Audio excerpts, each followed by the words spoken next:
নমস্কাৰ আপোনালোক সকলোকে পুনৰবাৰ স্বাগতম নস্মাই মজিদ বন্ধুসকল বলগতে চাওক আজি 9টা গুৰুত্বপূৰ্ণ খবৰ। প্ৰথমটো খবৰ, দেশৰ লাখ লাখ শিক্ষাৰ্থীক লৈ বৃহৎ ঘোষণা কেন্দ্ৰীয় চৰকাৰৰ। দেশত সলনি হৈছে শিক্ষানীতি। পঞ্চম আৰু অষ্টম শ্ৰেণীত আকৌ পাছ ফেল নীতি আৰম্ভ দেশত। শিক্ষাৰ অধিকাৰ আইনৰ সলনি কৰিছে মোদী চৰকাৰে। সলনি হৈছে দেশৰ শিক্ষানীতি। পঞ্চম আৰু অষ্টম শ্ৰেণীত আকৌ আৰম্ভ হ'ল পুৰণি নীতি, অৰ্থাৎ কোনো ছাত্ৰ এতিয়াৰ পৰা পৰীক্ষাত অনুত্তীৰ্ণ হ'লে তেওঁক ফেল বুলিয়ে এতিয়াৰ পৰা ধৰা হ'ব। শিক্ষা মন্ত্ৰালয়ৰ তৰফৰ পৰা এক বিজ্ঞপ্তিৰ জৰিয়তে এই কথা জনোৱা হৈছে। পঞ্চম আৰু অষ্টম শ্ৰেণীৰ কোনো ছাত্ৰই পৰীক্ষাত ফেল কৰিলে তেওঁক আৰু এটা সুযোগ দিয়া হ'ব। দুমাহ পুনৰ ক্লাছ কৰাই আকৌ পৰীক্ষাত বহোৱা হ'ব ফেল কৰা সেই ছাত্ৰজনক, আৰু সেই পৰীক্ষাটো যদি পাছ কৰিব নোৱাৰে তেন্তে ফেল বুলিয়ে ধৰা হ'ব। অৰ্থাৎ এটা ক্লাছত 2 বছৰ পঢ়িব লাগিব, অৰ্থাৎ ওপৰৰ ক্লাছলৈ যাব নোৱাৰিব সেই ছাত্ৰজন, পুনৰ এবছৰ একে ক্লাছতেই পঢ়িব লাগিব। অৱশ্যে ফেল কৰা ছাত্ৰক বিদ্যালয়ৰ পৰা বাহিৰ কৰি দিব নোৱাৰিব। পৰীক্ষাত অকৃতকাৰ্য হোৱা ছাত্ৰক পঢ়া শুনাত বিশেষভাৱে সহায় কৰিব লাগিব শ্ৰেণী শিক্ষকে। প্ৰয়োজনত কি শিকা নাই সেইসমূহ ভালকৈ শিকাব লাগিব শ্ৰেণী শিক্ষকে। 2019 চনত কেন্দ্ৰীয় শিক্ষা অধিকাৰ আইন সলনি কৰা হৈছিল। সেই আইনত দেশৰ সকলো প্ৰান্তৰ ছাত্ৰই বুনিয়াদী শিক্ষাৰ বিষয়টো সুনিশ্চিত কৰিবলৈ পঞ্চম আৰু অষ্টম শ্ৰেণীত কাকোৱে ফেল কৰাব নোৱাৰিব বুলি কৈছিল। আৰু 5 বছৰৰ পাছত সেই শিক্ষাৰ অধিকাৰ আইনত আকৌ সালসলনি আনিছে কেন্দ্ৰীয় শিক্ষা আয়োগে। কেন্দ্ৰৰ নতুন পাছ ফেল নীতি কাৰ্যকৰী হ'ব কেন্দ্ৰীয় বৰ্ডৰ নিয়ন্ত্ৰণাধীন দেশৰ 3000তকৈ অধিক স্কুলত। এই তালিকাত আছে কেন্দ্ৰীয় বিদ্যালয়, নৱোদয় আৰু সৈনিক স্কুলসমূহ। দেশৰ 16খন ৰাজ্য 2খন কেন্দ্ৰীয় শাসিত এলেকাত এই নিয়ম কাৰ্যকৰী হ'ব। হাৰিয়ানা আৰু পুডুচেৰীত অৱশ্যে এতিয়ালৈকে এই নিয়ম কাৰ্যকৰী হ'বনে নাই এতিয়ালৈকে জানিব পৰা হোৱা নাই। আৰু বাকী ৰাজ্যসমূহত কেন্দ্ৰীয় চৰকাৰৰ এই নীতি নিয়ম মানি চলিব লাগিব বুলি নিৰ্দেশনা দিয়া হৈছে। পৰৱৰ্তী খবৰ, মণ্ডল আৰু চক্ৰ বিষয়াৰ কাৰ্যালয়ক লৈ আহিল ডাঙৰ খবৰ। এতিয়াৰ পৰা কঠোৰ নিয়মৰ মাজেৰে চলিব লাগিব চক্ৰ বিষয়াৰ কাৰ্যালয়। সলনি হৈছে ছিষ্টেম। এতিয়াৰ পৰা নিয়ম অমান্য কৰি দালালি কৰা মণ্ডলৰ বিৰুদ্ধে লোৱা হ'ব কঠোৰ ব্যৱস্থা। মণ্ডলৰ দালালিক লৈ অধিক কঠোৰ হৈছে ৰাজ্য চৰকাৰ। এতিয়াৰ পৰা কঠোৰ নিয়মৰ মাজেৰে চলিব লাগিব চক্ৰ বিষয়াৰ কাৰ্যালয়। এই নিৰ্দেশনা বা এই মন্তব্য কৰিছে ৰাজ্যৰ নতুন ৰাজ্যমন্ত্ৰী কেশৱ মহন্তই। মণ্ডল চক্ৰ বিষয়াৰ কাৰ্যালয়ক লৈ কঠোৰ হৈছে ৰাজ্য চৰকাৰ। সকলো মণ্ডল কঠোৰ নিয়মানুৱৰ্তিতাৰ মাজেৰে চলিব লাগিব। নিয়ম অমান্য কৰা সকলৰ বিৰুদ্ধে লোৱা হ'ব বিহিত ব্যৱস্থা। আমি দুৰ্নীতিৰ বিৰুদ্ধে ব্যৱস্থা ল'বলৈ কোনো কুণ্ঠাবোধ নকৰোঁ।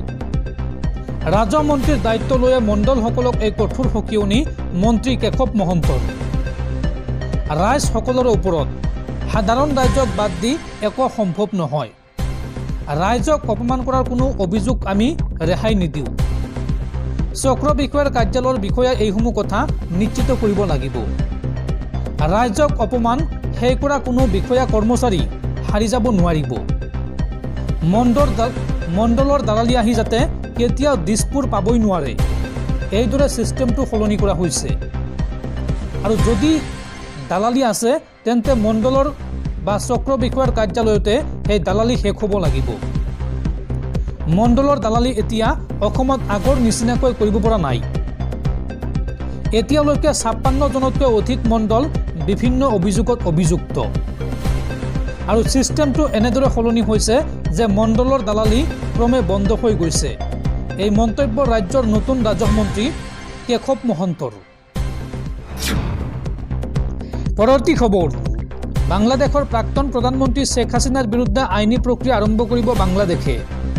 ভাৰতলৈ পলায়ন কৰা প্ৰাক্তন প্ৰধানমন্ত্ৰী শ্বেখ হাছিনাক দেশলৈ ঘূৰাই পঠিয়াবলৈ ভাৰতলৈ বাংলাদেশৰ কূটনৈতিক বাৰ্তা।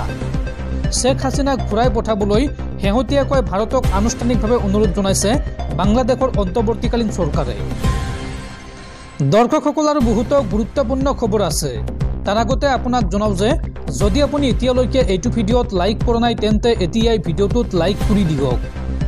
আৰু এনেকুৱা ধৰণৰ ভিডিঅ'সমূহ নিতৌ চাবলৈ চেনেলটো ছাবস্ক্ৰাইব কৰি কাষত থকা বেল আইকনটো প্ৰেছ কৰি ৰাখক।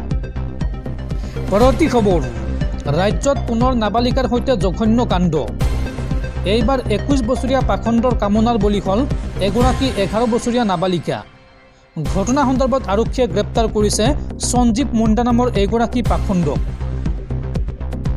পুনৰ নাবালিকাৰ সৈতে ৰাজ্য কপোৱা জঘন্য কাণ্ড এইবাৰ 21 বছৰীয়া যুৱকৰ কামনাৰ বলি হ'ল এগৰাকী 11 বছৰীয়া নাবালিকা কিশোৰীক ফুচুলাই নি জঘন্য কাণ্ড কৰাৰ অভিযোগ আৰু সঞ্জীৱ মুণ্ডা নামৰ 21 বছৰীয়া লম্পটে সংঘটিত কৰিলে এই কাণ্ড জামুগুৰি হাটৰ 1 নং বালিজুৰিত সংঘটিত হৈছে এই জঘন্য ঘটনা আৰু ইতিমধ্যে আৰক্ষীয়ে গ্ৰেপ্তাৰ কৰিছে অভিযুক্ত সঞ্জীৱ মুণ্ডাক ধৰ্ষণকাৰী সঞ্জীৱ মুণ্ডাৰ ঘৰ জামুগুৰি হাটৰ 1 নং বালিজুৰিত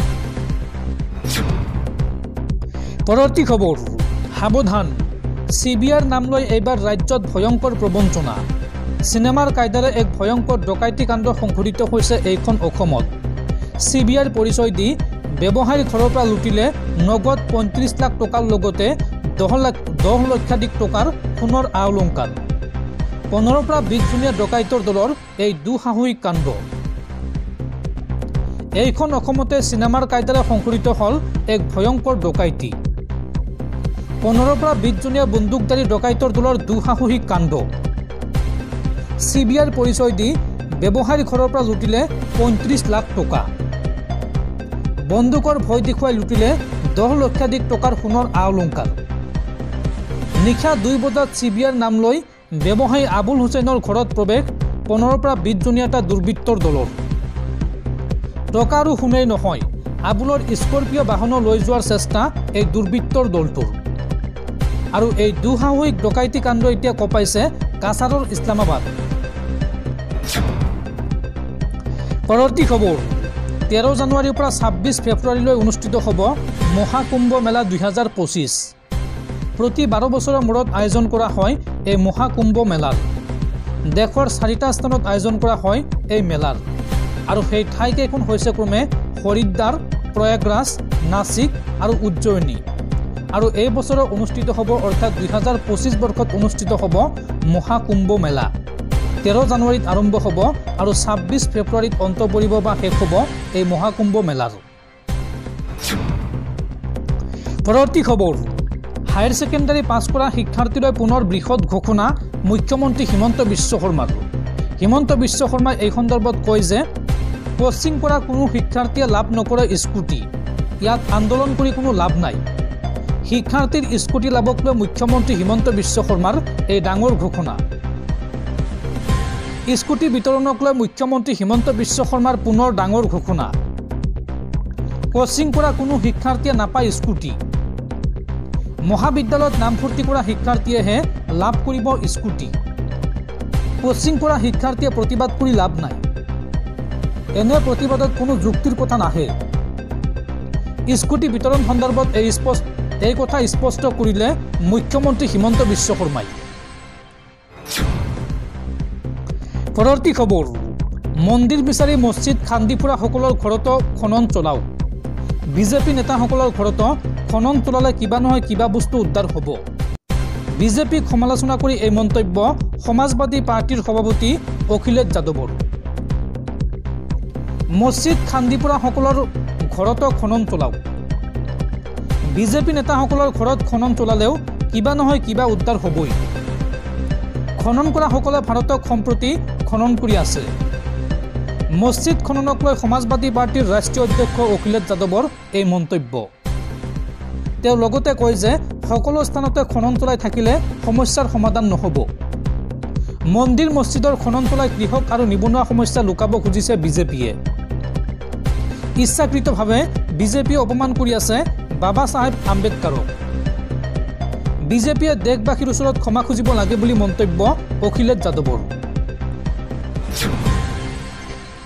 পৰৱৰ্তী খবৰ কংগ্ৰেছ নেতা মৃদুল ইছলামৰ মৃত্যুৰ তদন্ত বিচাৰি মানৱ অধিকাৰ আয়োগত গোচৰ অসম প্ৰদেশ কংগ্ৰেছৰ 18 ডিচেম্বৰত কংগ্ৰেছৰ প্ৰতিবাদত মৃত্যু হোৱা মৃদুল ইছলামৰ তদন্ত বিচাৰি ৰুজু কৰিছে এই গোচৰ APCCৰ উপসভাপতি নব তালুকদাৰে তুলিলে গোচৰ উল্লেখযোগ্য যে আজিৰ দিনটোতেই এই মৃদুল ইছলামৰ পৰিয়ালক 5 লাখ টকাৰ আৰ্থিক সাহায্য আগবঢ়াইছে AICCয়ে পৰৱৰ্তী খবৰ, এইগৰাকী সুন্দৰী মহিলালৈ আপোনালোকে ভালদৰে মন কৰক। বিবাহক উপাৰ্জন হিচাপে লৈছে এইগৰাকী মহিলাই।